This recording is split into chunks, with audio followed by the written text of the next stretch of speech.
Una telaraña gigante invade los cielos de Barcelona.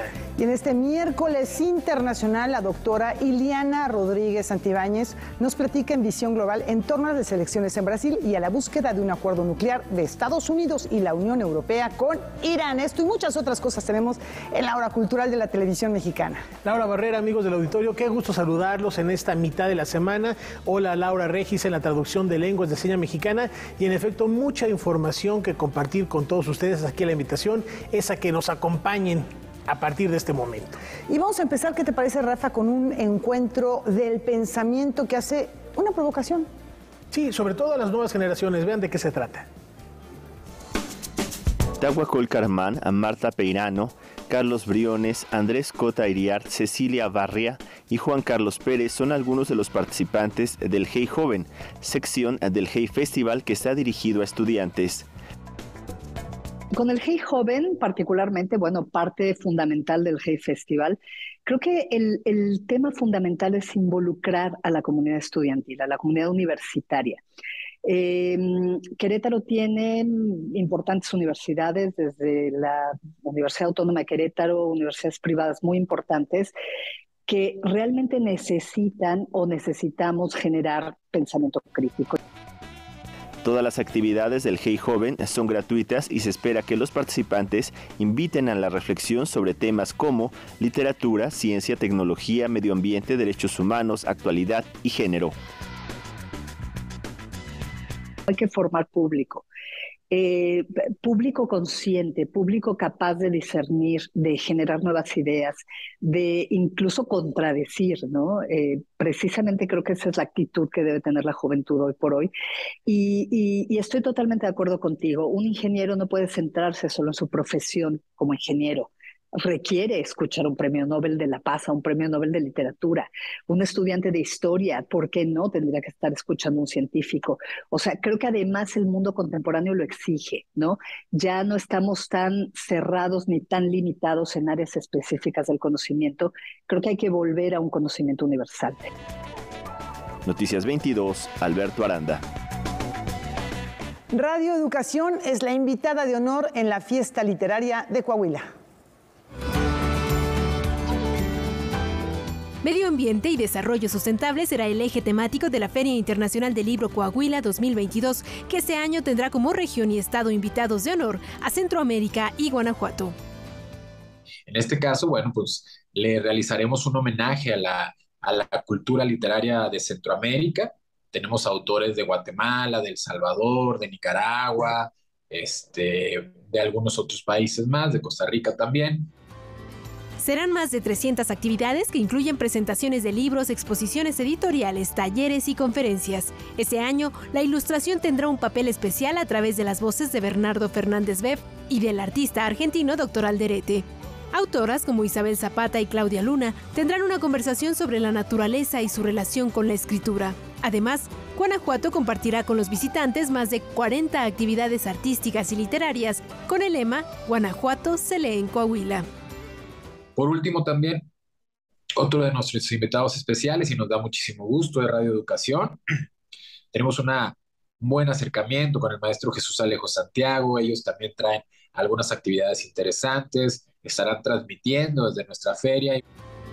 La 24ª edición de la Feria Internacional del Libro Coahuila se realizará en formato presencial del 9 al 18 de septiembre en el Centro Cultural Universitario de la Universidad Autónoma de la región.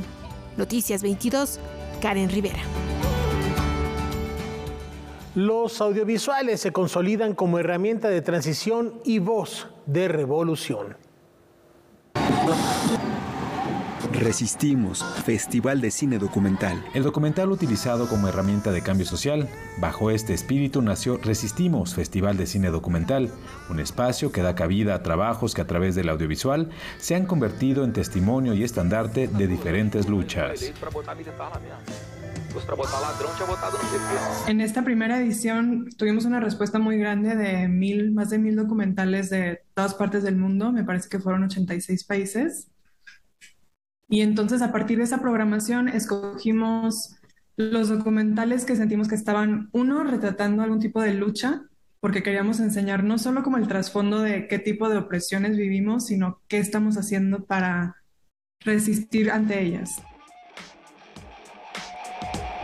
La programación está compuesta por 24 documentales divididos en 5 secciones: protesta, desplazamiento forzado, violencia de Estado, diversidad sexo-género y mujeres en resistencia. Tenemos la fortuna de que para algunas de las películas que son justo mexicanas, algunas de las personas realizadoras están en Ciudad de México, entonces van a poder venir a hacer presentación de sus películas y quedarse a conversar con el público que haya visto su obra. ¿Quién te trajo la cigüeña? Este encuentro cinematográfico se llevará a cabo de manera presencial en la Ciudad de México, en el Huerto Roma Verde, los días 20 y 21 de agosto. Paralelo a las proyecciones y charlas, se montará un bazar en el que se venderán alimentos y otros artículos. Y la intención también de descentralizar un poco justo todas estas propuestas culturales que normalmente pues siempre están pasando en Ciudad de México, y poder llegar a los espacios en la medida de lo posible. Vamos a tener transmisiones de los conversatorios en nuestras redes de internet, tanto Facebook como Instagram y YouTube. Para que no nos demos cuenta de un lazo que tengan con el crimen. En septiembre, Resistimos Festival de Cine Documental llegará a la plataforma de Filmin Latino, donde el público de cualquier parte de la República Mexicana podrá ver en línea y de manera gratuita las películas. El documental es una herramienta muy fuerte para compartir nuestras historias, para compartir nuestros contextos, y es algo que es muy accesible a muchas personas ahora con tu celular. Los horarios y programas se pueden consultar en sus redes sociales. Resiste con nosotros. Noticias 22, Julio López. Y ahora damos paso a la reivindicación sonidera. En el marco de su 6º aniversario, la Fábrica de Artes y Oficios Aragón abrió sus puertas al movimiento del sonidero. Como parte de su misión por reconocer la identidad y las tradiciones de la zona, se llevó a cabo la segunda entrega del Foro de Reivindicación Sonidera. Por segunda ocasión, nos dan la oportunidad de poder exponer los 3 grandes temas alrededor del movimiento sonidero, justamente de su reivindicación. Hemos estado insistiendo en que el movimiento sonidero reúne características que lo hacen su actividad, pues formar parte de la cultura popular de la Ciudad de México.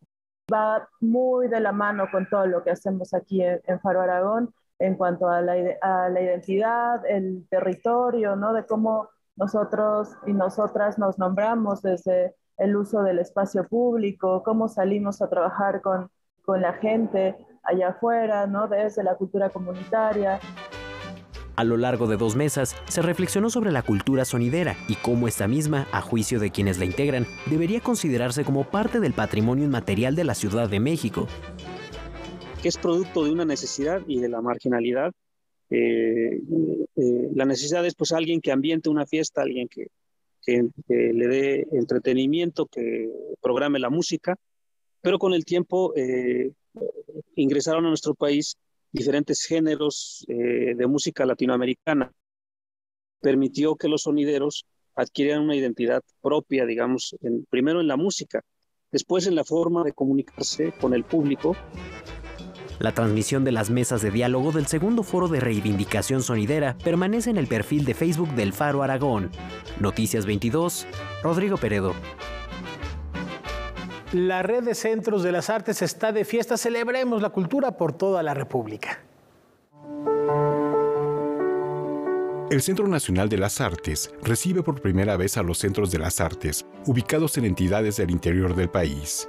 Itinerarios es el nombre de este programa, con el que se conmemoran los aniversarios de 3 de estos recintos que exponen parte de su trabajo. El más joven de ellos es el Centro de las Artes de Querétaro, que cumple 10 años. Luego viene el Centro de las Artes de Baja California en Ensenada, que cumple 15 años. Cabe señalar que en Baja California tenemos 5 centros, uno de ellos el de Ensenada. Y el hermano mayor en ese sentido es Guanajuato, que es el Centro de las Artes de Guanajuato, que está en Salamanca, cumple 20 años.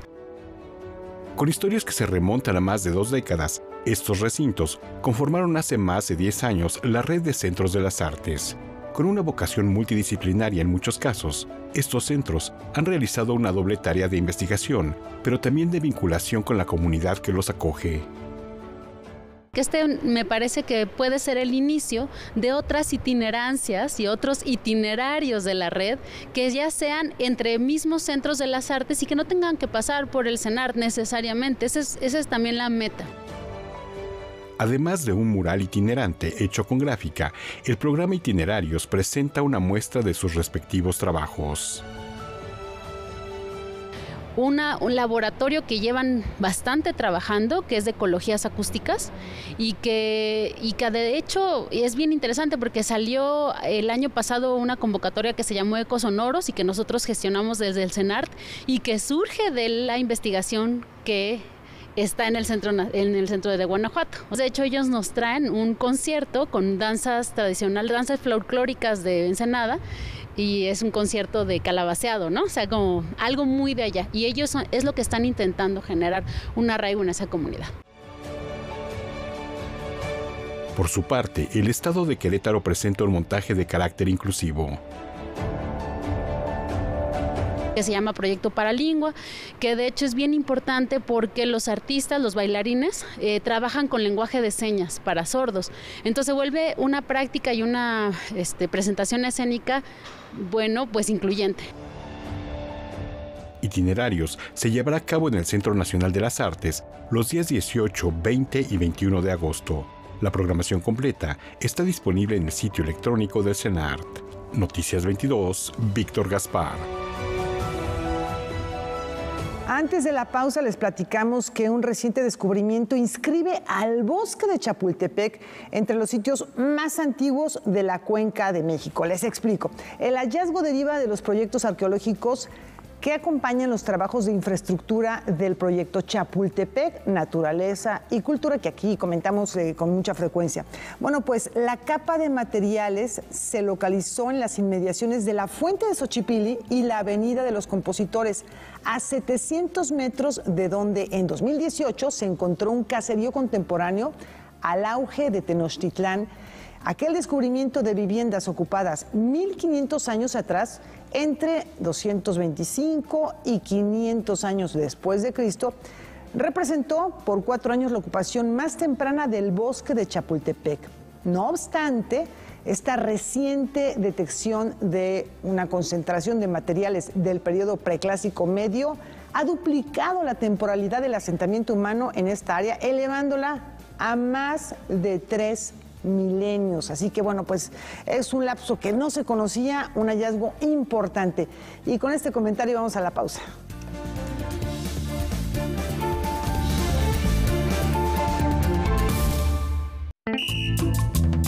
Somos el TCDMX. Y seguro nos conoces ¿por qué? Somos el árbitro antes, durante y después de una elección en la Ciudad de México. Verificamos las decisiones en pueblos y barrios originarios, partidos políticos y de participación ciudadana. Date cuenta, protegemos tus derechos político-electorales. Tribunal Electoral de la Ciudad de México, garantizando justicia en tu elección. Aquí la conversación, el humor y la música hacen un entramado jugoso e irresistible, donde nada es lo que aparenta y todo se reinterpreta y se reinventa. Todavía me sorprendo. Algo me está pasando y esto está raro. Qué padre, ¿no? Que están en esa línea delgadita. Fernando Rivera Calderón nos presenta una revista cultural catódica, apoteósica y romántica. Me canso ganso. Jueves, 21 a 30 horas. Por Canal 22. La cultura se ve en todas partes. Que Dios los bendiga, hijos míos. Vayan con Dios. Rousseau fue un hombre sorprendente y lleno de contradicciones. Su irrupción en el siglo de las luces representó un auténtico terremoto. Rousseau, esto es filosofía. Para Rousseau, la propiedad privada es el origen de la mayoría de miserias y atrocidades de la sociedad. Series estelares, sábado, 21 horas. Un espacio para el diálogo, el análisis y el debate de diversos temas con destacados periodistas y especialistas invitados. Salvaguardar la integridad de las niñas o de los niños, en este caso involucrados. No se mimetizan en las sociedades. Cuestionarnos a quién está favoreciendo realmente. Antes te decían, oye, pero Corea, pues Corea lo tienes en tu casa. Debate 22, lunes a viernes, 21 horas.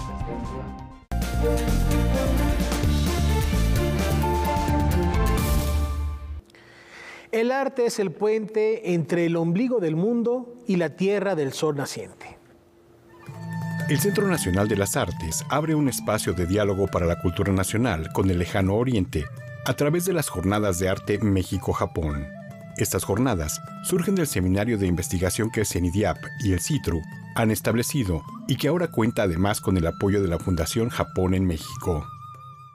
Poder ser partícipes y ser testigos del diálogo que ha tenido desde hace muchos años los artistas mexicanos y japoneses. Influencias de unos sobre otros, artistas japoneses que viven en México, maestros mexicanos que se fueron a Japón y luego regresaron. En fin, todo este diálogo muy intenso y muy profundo y muy significativo.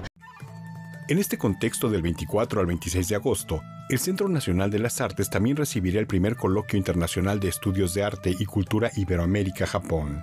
La Galería Espacio Alternativo expone Presencia y Trascendencia, artistas japoneses en México. Contamos con piezas de Shinsaburo Takeda, que es un artista japonés que llega aquí en los años 60 y luego se va a Oaxaca y ya se queda residiendo en Oaxaca. Las obras que tenemos son de su colección particular y obviamente son obras de él, pero también de algunos de los estudiantes que tuvo más importantes. Dozan Fujiwara es como un músico de shakuhachi, es como una flauta japonesa de bambú, es muy tradicional. Y como Shinsuke también es un músico intérprete de marimba. Sí, así que como nos parece muy interesante esta combinación. El programa también contempla actividades para niños y actividades virtuales. Donde hay, por ejemplo, un documental sobre artes escénicas japonesas tradicionales que está muy interesante, teatro contemporáneo, danza buto, tenemos actividades presenciales también, tenemos un espectáculo para niños, para todo público, que se llama Juan el Momotaro, dirigido por Irene Akiko, que es un espectáculo con máscaras, con música, inspirado en un cuento tradicional japonés. Las Jornadas de Arte México-Japón se llevarán a cabo entre el 20 de agosto y el 2 de octubre en diferentes espacios del Centro Nacional de las Artes. La programación completa está disponible en el sitio electrónico de CENART. Noticias 22, Víctor Gaspar. El artista argentino contemporáneo radicado en Berlín, Tomás Saraceno, ha tejido una gran tela de araña metálica en el mirador de la famosa Torre Glorie de Barcelona. Se trata de una impresionante instalación que ha tenido un carácter, digamos, participativo con la gente, que ofrece a los visitantes una experiencia inolvidable. En Berlín, Valentina Torrado, de nuestro canal aliado Deutsche Welle, nos va a ampliar la información. Valentina, adelante. Hola, es un gusto estar nuevamente con ustedes. El artista argentino Tomás Saraceno ha inaugurado un nuevo gran proyecto en Barcelona, una impresionante instalación que se titula Cloud Cities o Ciudades Nube y que fue realizada especialmente para el mirador de la famosa Torre Glories de la ciudad. La preparación de este proyecto, que es el más nuevo del artista hasta el momento, ha durado 4 años y está suspendida en lo más alto de la torre de 144 metros de altura. Esta torre es un símbolo de la arquitectura contemporánea de la ciudad y fue diseñada por el arquitecto francés Jean Nouvel. Saraceno ha construido una gran tela de araña de 6 kilómetros de cables tensados y conectados por 5.000 nudos que transforman el espacio elegido en un microcosmos que invita a la participación social. Los visitantes pueden trepar por la estructura y acomodarse en las 113 celdillas o espacios nubes disponibles, disfrutando con nuevos ojos las diferentes perspectivas de la ciudad. Esta obra es una invitación a vivir una experiencia sensorial e imaginativa única Además de ser la primera instalación artística de Saraceno de carácter permanente en el país, esta obra plantea además una redefinición del concepto de observatorio, en este caso no de carácter vertical, sino flotante y con diferentes niveles. Toda la instalación es una propuesta lúdica y su estructura se compara a gotas de agua condensadas que quedan atrapadas en una gran red de hilos tejidos por arañas. Hace casi 10 años que el artista radicado en Berlín lleva investigando el micromundo de las arañas. En sus obras teje paralelismos con la estructura del mundo global a través de grandes estructuras de inmensas burbujas etéreas suspendidas en grandes redes. Las instalaciones, muchas de ellas inmersivas, exploran nuevas maneras en las que habitar y experimentar el espacio, a la vez que plantean una relación entre el hombre, la naturaleza y la ciencia. Tomás Saraceno trabaja en su estudio en Berlín junto a un gran equipo multidisciplinario de biólogos, diseñadores, artistas e ingenieros. Sus proyectos son el resultado de una investigación interdisciplinaria en donde comunica los mundos del arte y la ciencia, lo que le permite ser analítico y preciso, pero a la vez poético. Sus obras transitan entre lo lúdico, lo participativo y al mismo tiempo son un llamado de atención sobre problemas medioambientales como la contaminación del aire, la extinción mundial de los insectos, los pesticidas que destruyen los ecosistemas. Como siempre, me alegro de haber compartido estos minutos con ustedes. Un saludo desde Berlín y hasta la próxima. Valentina Torrado, de DW. Gracias, Valentina. Y les comentamos que Plácido Domingo se reencontró con el público mexicano. Pasadas las 9:15 de la noche, una orquesta filarmónica del desierto vestida de blanco y dirigida por Eugene Kohn anunciaba el regreso de Plácido Domingo a nuestra ciudad. La danza de las horas de la Gioconda de Ponchielli se escuchó en los primeros minutos del concierto. 6 meses después de lo previsto, el tenor de 81 años formalizó su reencuentro con el público mexicano al tiempo del Némico de la Patria de Humberto Giordano. Tras un caluroso recibimiento, Domingo agradeció la presencia de Natanael Espinosa, director artístico de la agrupación coahuilense que le acompañaba en la velada. Zarzuelas y romanzas inundaron la Arena Ciudad de México durante la primera hora y media, con voces como la del tenor Arturo Chacón Cruz y la soprano Eugenia Garza, ganadora del concurso Operalia 2001. Si bien el público escuchó un repertorio variopinto, fue notable la presencia de la obra de Giuseppe Verdi, autor italiano de gran incidencia en la carrera de Plácido. El concierto parecía llegar a su fin con El último romántico de Pablo Sorozábal. El bullicio dejaba claro que la gente estaba deseosa de escuchar más del repertorio. Entre gritos y aplausos, los asistentes pedían Granada al tenor madrileño. Aunque no se respondió a su petición, el escenario se cubrió con el canto del mariachi, pero esto solo sería el inicio de un bloque completo final con música vernácula y temas populares como Quizás, Amor Eterno o El Triste. El concierto de Plácido Domingo en la Arena Ciudad de México concluyó con una versión a 3 voces de Bésame Mucho. Noticias 22, Rodrigo Peredo. El concepto de habitar el arte adquiere una nueva dimensión con esta muestra homenaje a Helen Escobedo. Dedicada al artista precursora de la instalación en México, el Museo de Arte Contemporáneo de Monterrey, en colaboración con el Laboratorio Arte Alameda, presentan la muestra Helen Escobedo Ambientes Totales. Ella busca cada vez más que tenga un reflejo de lo más tenso, de lo más complejo de nuestra sociedad, como puede ser problemas de el medio ambiente o bien la migración. El arte concebido como ambientación total se refiere a la idea de las obras artísticas habitables, instalaciones integradas por ambientes abstractos basados en la geometría y que algunos son activados una vez que el espectador hace uso de ellos. Tuvimos la oportunidad de entender a Helen como una artista en la que la obra sí es importante, la experiencia estética es importante, pero lo que más importa es toda la variedad de posibilidades de experiencias no estéticas que también se pueden detonar ahí y sobre todo de experiencias sociales.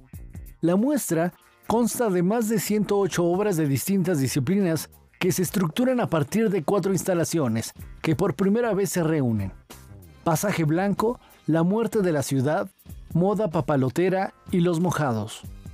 Un arte en el cual son las relaciones sociales detonadas por la obra, generadas por la experiencia con la obra, las que en donde se finca el arte de la obra. La exhibición permanecerá hasta el 31 de diciembre en el Museo de Arte Contemporáneo de Monterrey. Noticias 22, Oscar Cortés. Todes. Ese es el tema esta noche en Debate 22. Kimberly Armengol habla sobre el lenguaje inclusivo con las escritoras Asmara Gay e Isela Lightburn y con el cineasta Homero Velázquez. No se pierdan esta conversación al término de Noticias 22. Regresamos.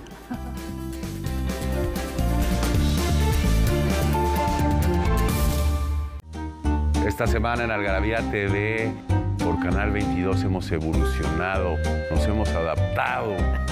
Hemos sido los supervivientes por ser los más aptos para este programa. Pues es que vamos a hablar de Charles Darwin, obviamente ya se lo deben haber sospechado, así que no se lo pierdan esta semana por el 22. Viernes, 21:30 horas. Rousseau fue un hombre sorprendente y lleno de contradicciones. Su irrupción en el siglo de las luces representó un auténtico terremoto. Rousseau, esto es filosofía. Para Rousseau, la propiedad privada es el origen de la mayoría de miserias y atrocidades de la sociedad. Series estelares, sábado, 21 horas. Artistas, intelectuales y políticos sentaron los cimientos de la educación y cultura del México moderno. Estamos preparando técnicos para el gran capital. Y la principal materia prima que tenemos los mexicanos está aquí. La revolución y los artistas, dirigida por Gabriel Retes. Series estelares, domingos, 21 horas, por Canal 22. La cultura se ve en todas partes. Aquí la conversación, el humor y la música hacen un entramado jugoso e irresistible, donde nada es lo que aparenta y todo se reinterpreta y se reinventa. Todavía me sorprendo. Algo me está pasando y esto está raro. Qué padre, ¿no? Que están en esa línea delgadita. Fernando Rivera Calderón nos presenta una revista cultural catódica, apoteósica y romántica. Me canso ganso. Jueves, 21:30 horas. Por Canal 22. La cultura se ve en todas partes. Que Dios los bendiga, hijos míos. Vayan con Dios.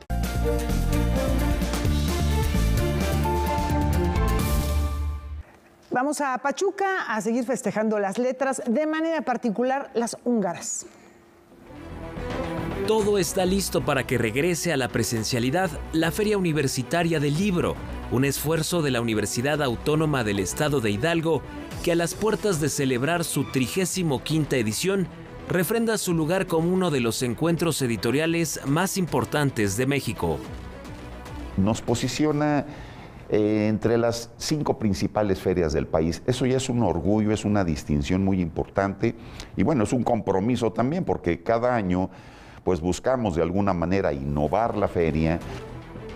Del 26 de agosto al 4 de septiembre, la Fiesta de la Palabra desplegará un amplio programa de actividades en modalidad presencial y virtual alrededor del tema Agua para la Vida. Nosotros hemos preparado un coloquio que estará involucrando al país invitado de honor, pero también estarán participando investigadores de todas las áreas del conocimiento de la universidad.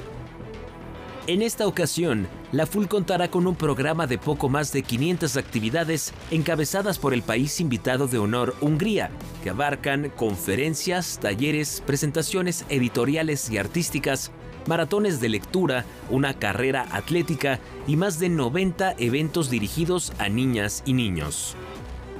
Tendremos tanto del país invitado de honor, escritores que vienen a la Feria del Libro. Tenemos invitados de Colombia, de España, de Estados Unidos, de Brasil, de la India. Tenemos el encuentro de ilustradores, el encuentro de traductores. Tenemos un encuentro de bibliotecarios, un encuentro de libreros. La Feria Universitaria del Libro se llevará a cabo en el Poliforum Carlos Martínez Balmori, situado al interior de la Ciudad del Conocimiento en Hidalgo. Toda la programación se encuentra al alcance de un clic en el portal uae.edu.mx/FUL/2022, donde también podrá seguir algunas actividades en vivo. Para Noticias 22, César H. Meléndez. Echemos ahora una ojeada con y sin H a las vicisitudes que atraviesa un grupo de jóvenes cuando deciden formar una banda de rock. He oído hablar de distancias. Mañana jueves 18 de agosto, el compositor Armando Rosas Almanza presentará su primera novela Mis más sinceros bemoles, una publicación que nos trasladará al Distrito Federal de los años 80 para conocer la historia de una banda de rock. Narra la trayectoria de iniciación de 3 jóvenes que aspiran a convertirse en artistas. Son 20 capítulos, durante esos 20 capítulos, pues describo su camino, ¿no?, de autodescubrimiento y posterior renacimiento de Sandro, Graco y Marcelino, que son los 3 personajes de la novela. Este libro es resultado de más de 5 años de trabajo. El compositor utilizó su propia música para dar vida a cada capítulo. Fue a partir de mis canciones, ¿no? Las canciones fueron las que le dieron un poco de luz a la escritura, un poco a la forma de la comedia musical. Las primeras comedias solo fue una especie como de compendio de canciones populares, las cuales se fueron hilando por una breve historia. La primera novela de Armando Rosas se publicará bajo el sello de Cisnegro. El libro cuenta con una portada hecha por el diseñador Emanuel Tanus. Mis más sinceros bemoles se presentará mañana jueves 18 de agosto a las 7 de la noche en el auditorio Murray Schaffer de la Fonoteca Nacional. Pueden seguir la transmisión en vivo a través de las redes sociales de la institución o la plataforma Contigo en la Distancia. Es momento de echar un vistazo al acervo de Canal 22. Vamos a ver qué se encontró esta semana nuestro compañero José Antonio Hernández. Adelante.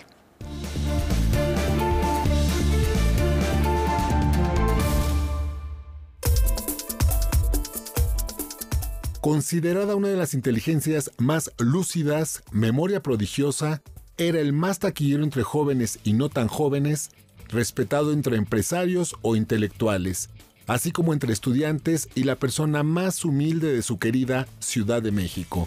Es Carlos Monsiváis, o simplemente Monsi, autor de Por mi madre Bohemios.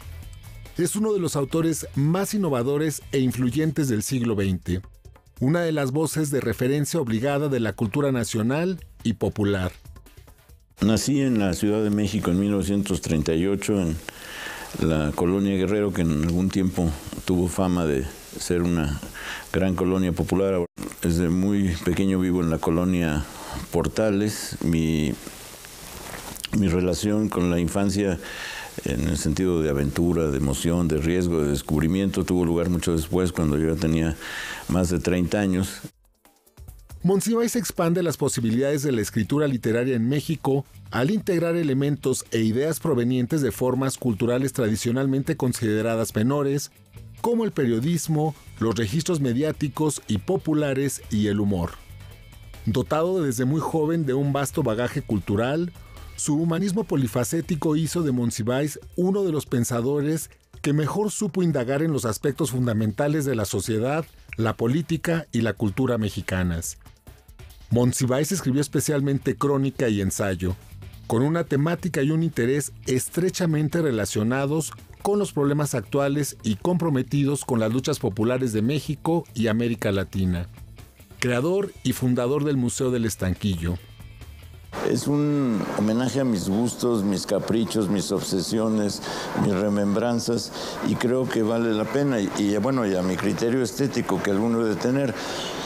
Es una colección que empezó hace 40 años, cuando adquirí unos 15 dibujos de caricaturas de Miguel Covarrubias. Su inteligencia se manifiesta a través de su eficaz ironía y de su estilo crítico, festivo y desenfadado. Muere en la Ciudad de México el 19 de junio de 2010. Noticias 22, José Antonio Hernández. Es momento de cerrar los ojos y dejar que los sonidos conquisten nuestros sentidos. el Centro de Tecnologías Creativas Grace Quintanilla, La Colmena, abre un nuevo espacio para la contemplación y la escucha. Se trata del Jardín Sonoro en el espacio del Caracol del Palacio de Cultura de Tlaxcala. Lo que se pretende aquí es iniciar a las nuevas generaciones a la escucha consciente, a la escucha contemplativa y bueno, a que reconozcan como más el sonido espacializado, que tengan como esta experiencia que se ha perdido mucho. Pues esto es como encontrarnos en un espacio, valga la redundancia, donde puedan escuchar el sonido en un entorno especial. La instalación puede permanecer al aire libre sin sufrir algún tipo de daño por el calor o la lluvia. Los materiales que reproduce provienen del Centro de Cultura Digital, Radioeducación y la Fonoteca Nacional. Y ellos nos mandaron una selección, una primera propuesta de los audios que van a estar exponiéndose. De ahí nosotros hicimos todavía otra preselección. Tenemos un amplio catálogo una biblioteca amplia de sonidos. Entonces el público va a estar escuchando desde paisajes sonoros, arte sonoro, programas de radio, música en lenguas. Próximamente, en una segunda etapa, se invitará a aquellos artistas locales que quieran intervenir el jardín sonoro con alguna pieza. La instalación estará abierta hasta principios de diciembre. Se puede visitar entre semana de 11 a 1 y de 2 a 6. Los sábados se habilitará de 10 de la mañana a 3 de la tarde. Noticias 22, Rodrigo Peredo. Hay una propuesta en Inglaterra que podría servir de ejemplo en varias partes del mundo para volver a vestir de verde nuestro planeta. Vean de qué se trata.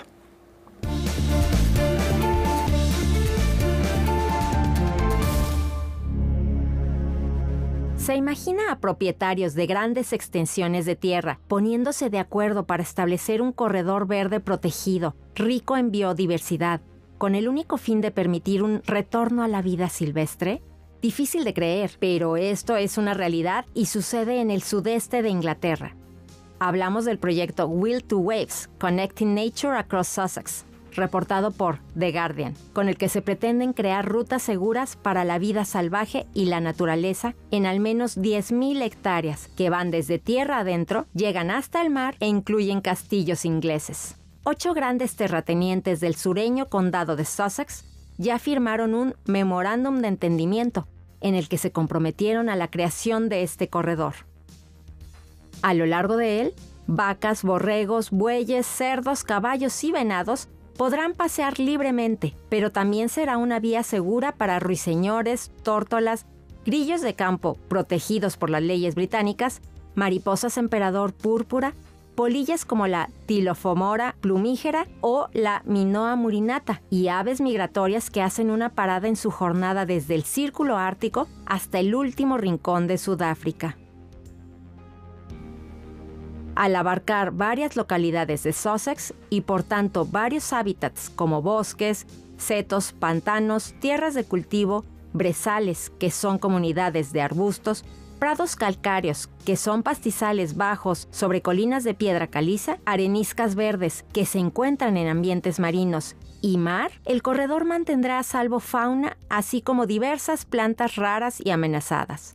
Los propietarios se dedican a actividades productivas como la industria lechera, agricultura, acuicultura, minería y actividades recreativas. Tras observar con propios ojos el deterioro de sus tierras, la consecuente pérdida de ganancias y las amenazas del cambio climático, decidieron formar parte del ambicioso proyecto que contará con un plan piloto de recuperación del paisaje multimillonario por parte del gobierno inglés. Estos granjeros británicos han entendido que deben unirse y que, si no dejan espacio para la naturaleza, ¿quién va a polinizar sus cultivos? Ojalá se siga su ejemplo. Para Noticias 22, Katia León Monterrubio. ¿Se acuerdan que la semana pasada les platicábamos del ambiguo testamento de Fernando Rivera Calderón? Pues les tenemos una invitación mañana a las 7 de la tarde, el claustro de Sor Juana. Va a estar ahí nuestro compañero presentando su libro y precisamente resolviendo algunas dudas que pondrán a reflexionar y a pensar, no solo a creyentes, sino también a ateos con esta publicación. Está hecha la invitación mañana a las 7 en el claustro de Sor Juana. Vamos a una muy breve pausa.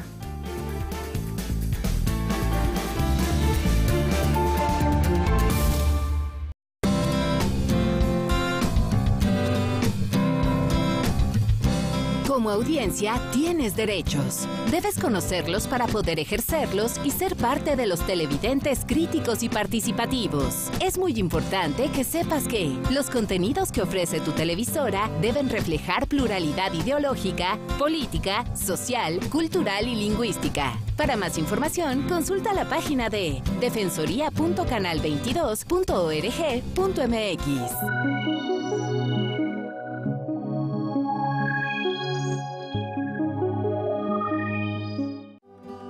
Él viaja por los pueblos de la Sierra Michoacana para revivir el viejo proyecto que su amigo recién fallecido no pudo realizar. Ya sé para qué quiero grabar un disco con canciones de mi tierra. Decía que en esas canciones estaba su corazón y sus secretos. Canciones para un amigo, una celebración a la música purépecha.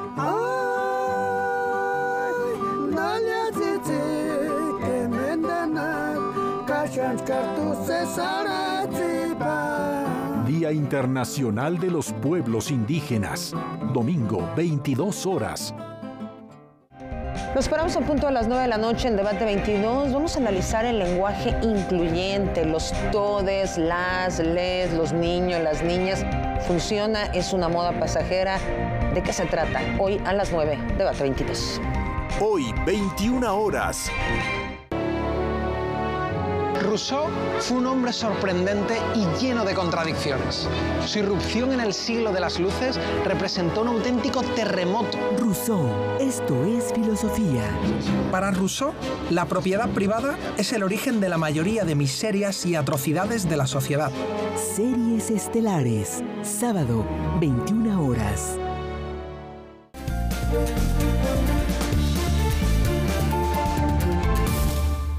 Una nueva generación de creadores da forma a la libertad con su trabajo. El Programa Nacional Alas y Raíces presenta la exposición en línea Sin Dependencias Volumen 1. A partir de la convocatoria homónima, se invitó a jóvenes artistas de entre 18 y 29 años a explorar conceptos como la independencia, la autonomía y la libertad. La premisa era que ellos pensaran en cómo explicarían esos conceptos para que adolescentes, es decir, jóvenes un poco más chicos que ellos, se identificaran con estas propuestas. Fue una convocatoria que lanzamos el año pasado, de la cual resultaron 15 ganadores, y esto es lo que vamos a presentar ahora en esta muestra virtual. El primer volumen contempla 3 núcleos expositivos: territorio, individuo y colectivo. En cada sección encontraremos propuestas muy diversas como paisajes sonoros, fotografías, esculturas individuales y comunitarias, videos e incluso piezas musicales. Queremos hablar de la autonomía y la independencia, pero no nada más a partir de independizarse o de los lazos afectivos, es decir, los jóvenes de sus padres, ¿no? Sino independizarse uno mismo, es decir, romper con los juicios, romper con los paradigmas, romper con los prejuicios, ¿no? Y evolucionar en un pensamiento más crítico y autocrítico. Sin Dependencias Volumen 1 se podrá ver en lo que resta del 2022. El enlace para acceder podrán encontrarlo en la página de Alas y Raíces. Se espera que la muestra tome un formato físico el próximo año. Noticias 22, Rodrigo Peredo. Aquí una invitación para redescubrir el trabajo de mujeres cineastas de gran trayectoria. El último viernes de cada mes se presentará en el Complejo Cultural Los Pinos el ciclo Mujeres en el Cine y se contará con algunos de sus realizadores. Para nosotros es muy importante que la población pueda conocer el trabajo de estas creadoras, ¿no? Que son, todas son mujeres, es un ciclo de mujeres cineastas de gran trayectoria que tocan temas muy interesantes, de mucha calidad, ¿no? Cine de mucha calidad y que de repente es poco conocido entre el público. El ciclo continúa el 26 de agosto con la proyección de Leche de Naomi Uman, documental sobre una familia que produce leche de vaca. El 30 de septiembre se presentará Nudo Mixteco de Ángeles Cruz. Esta cinta aborda la sexualidad de las mujeres indígenas mexicanas. Para el 28 de octubre se tendrá Rojo Amanecer de Jorge Fons. Esta cinta aborda el 2 de octubre de 1968 en Tlatelolco. Por último, el 25 de noviembre, el ciclo cierra con 3 cortos de Ángeles Cruz: La tiricia o Cómo curar la tristeza, La carta y Arcángel. Estas producciones tratan temas como la violencia que sufren las mujeres de diversas maneras, el reencuentro de viejas amistades y la forma en que un hombre mayor se enfrenta con la ceguera. Es muy variada la temática. Digamos que el eje rector, pues justo es la participación de mujeres en estos filmes, ¿no? En su hechura. Pero también hay algo que a mí me parece que de alguna manera enlaza a algunas de ellas, quizá no a todas, pero sí de manera importante. Por ejemplo, a Rojo Amanecer, y a un documental que presentamos sobre Ayotzinapa, y otro documental que se presentó también respecto a las mujeres fallecidas en Juárez, ¿no? Todos los asesinatos y todo esto, que tiene que ver con un poco la reivindicación de esa sala de cine. Esa sala de cine que está acá en el Complejo Cultural Los Pinos, era una sala de cine en la que originalmente se revisaban las películas para decidir cuál salía y cuál no salía. Noticias 22, Alberto Aranda. Aunque con algunas observaciones, particularmente contra Estados Unidos, Irán está por cerrar con la Unión Europea el acuerdo que limita su programa nuclear. Y en el otro lado del mundo, Brasil, la contienda está fuerte entre Lula y Bolsonaro. Temas que abordará esta noche la doctora Eliana Rodríguez Santibáñez en Visión Global.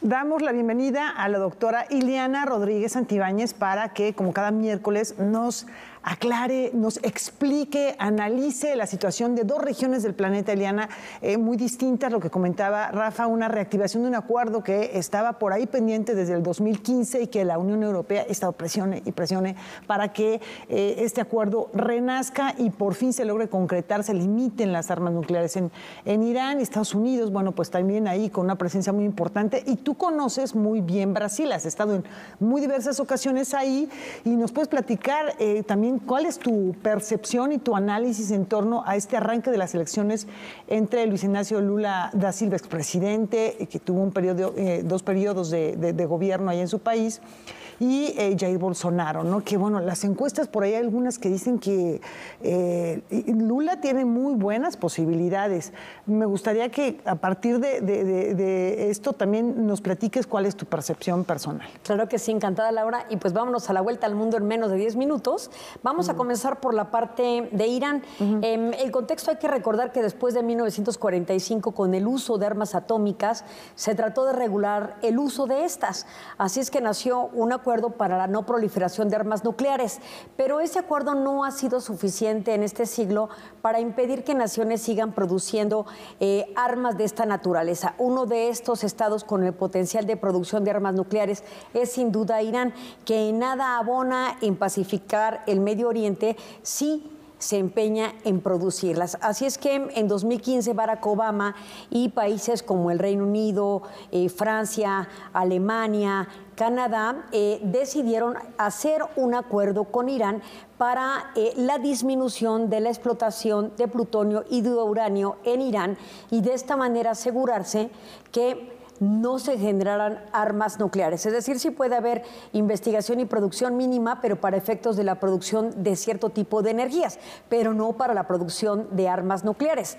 En 2015, Barack Obama, en esta doctrina de la diplomacia que tiene, genera muchos acuerdos y entre otros este que sí fue muy importante. Pero en 2018 llega a la presidencia de los Estados Unidos nada menos y nada más que Trump, que se encargó de generar una doctrina del abandono en muchos organismos internacionales, pero también a bajarse de muchas negociaciones internacionales y, entre otras, por supuesto, a abandonar el acuerdo con Irán. También Trump lo que hizo fue imponer sanciones en contra de Irán, asumiendo que esta nación sí tenía algunas producciones de uranio en ciertas partes, aun cuando Naciones Unidas también había señalado la disminución de este tipo de materiales. Así es que Trump tenía ciertos elementos para echar para atrás el acuerdo. Sin embargo, esto solamente agudizó la relación y tensó las relaciones en el Medio Oriente. Ahora, con Biden, se retoma este acuerdo desde la presidencia, desde que inició Biden en la presidencia, comenzó la negociación para nuevamente negociar el ingreso de Estados Unidos en este acuerdo de disminución de uranio y plutonio para la producción de armas nucleares.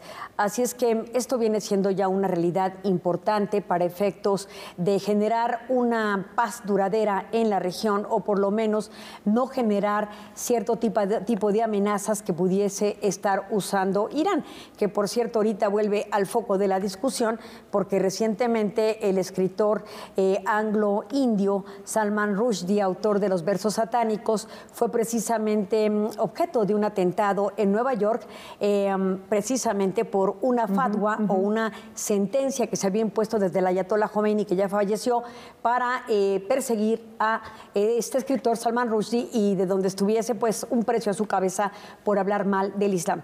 Por supuesto, Irán se ha desvinculado de esta situación, de los atentados que sufrió Salman Rushdie, y ha señalado que finalmente eso es por haber atacado la religión musulmana, pero que en todo caso no se orquestó de ninguna manera desde Irán. Pero finalmente ya hay una relación importante nuevamente con Irán, que es importante en un entorno de guerra como el que se está viviendo con Rusia y Ucrania. Ahora, estamos viendo, y pasamos al tema de las elecciones en Brasil el 2 de octubre, un tema bastante importante si consideramos que uno de los opositores precisamente del mandatario actual Bolsonaro, Jair Bolsonaro, es precisamente Lula da Silva, quien había sido imputado por la compra ilegítima o de bienes excesivos de acuerdo al presupuesto que poseía en diferentes partes, particularmente de Sao Paulo. Una corte, por supuesto, el año pasado desvirtuó estos hechos y anuló las sentencias en contra de Lula y queda libre. Recupera nuevamente sus bases políticas y una cantidad de seguidores que sí añoran las políticas de izquierda que Lula había impuesto. Sin embargo, la percepción en las ciudades, por supuesto en las ciudades grandes, no me refiero a las poblaciones rurales, donde tiene también gran fama Lula da Silva, la población parece ser que quiere mantener a Bolsonaro. Bolsonaro se ha valido de esta aceptación en ciertos segmentos de las poblaciones para comenzar a generar la sensación de que los órganos electorales podrían estar siendo manipulados, es decir, el famoso voto electrónico podría ser utilizado de una manera indebida y con ello poder decir que las elecciones han sido manipuladas, algo muy parecido a lo que Trump generó en contra de los demócratas. Es algo que quiere también Bolsonaro y lo ha dicho así, ha señalado que en todo caso, si no obtiene el triunfo en el próximo octubre, seguramente es porque hay una manipulación del sistema electoral. Esto, por supuesto, también ha generado molestia entre la oposición y los que siguen a Lula da Silva. Es incierto el panorama de Brasil, pero lo que sí debemos reconocer es que Lula da Silva posee el poder y, por supuesto, tiene los medios y el capital para generar las condiciones que posibiliten su triunfo. No podemos hablar de manipulación porque eso tendría que verificarse por los órganos electorales posteriores a un periodo electoral, pero lo que sí hay que señalar es que tiene toda la capacidad del uso de la fuerza y en este momento la plataforma del poder para desde ahí generar las más altas de las propagandas y publicidades hacia su propio mandato, que además está totalmente respaldado por el ejército. Así es que este es un poco el panorama en Brasil. Así las cosas en visión global. Ileana, ¿y tú ves posible, como algunos analistas han señalado, o algunos observadores, que pudiese haber violencia política en Brasil en torno a esta confrontación que, bueno, tiene tintes de polarización muy importantes? Sí, sin duda, pero nuevamente los encargados de hacer cumplir el orden, que básicamente es la policía, pues está adiestrada para contener este tipo de brotes, pero por la otra, recordar que también el ejército, repito, es un gran aliado de Jair Bolsonaro y también está atento a cualquier manifestación y, por supuesto, entrar a reprimir. Hasta el momento solamente el discurso ha sido disuasivo en el sentido de que si pasa algo, pues actuarán, pero no se sabe si la analogía es en atención a los hechos que ocurrieron el 6 de enero en Estados Unidos, donde se tomó el Capitolio, ¿no? Claro. La interpretación es muy incierta, pero conociendo el perfil de Bolsonaro, todo es posible. Bueno, pues vamos a estar muy al pendiente. Ojalá que estas elecciones, bueno, pues se lleven a cabo de manera pacífica y que las decisiones se tomen en las urnas y no en las calles, no se llegue a violencias como las que ha habido en diversos países, pues ya no nada más de América Latina. Tú mencionabas muy bien la situación en los Estados Unidos, así que bueno, pues hay que estar muy atentos. Rafa, ¿cómo ves? Pues preocupante, como siempre, el termómetro del mundo con estos conflictos que se viven actualmente, y no hablemos ya de China y Rusia, que será tema de otra ocasión. No obstante, el hecho que Irán esté firmando estos acuerdos es una señal esperanzadora. Gracias, Ileana. Nos vemos la próxima semana. Gracias a ustedes. Y nos despedimos con música de Gilby Clarke, este hombre que ustedes lo recuerdan, quizás estuvo 4 años aproximadamente en Guns N' Roses tocando la guitarra, tuvo desencuentros con Axl Rose y lanzó su carrera en solitario en 1994. Hoy Gilby Clarke cumple 60 años y no solo es guitarrista, también es cantante, compositor, además tiene una productora discográfica, y esta es una probadita de su música. Muchas gracias.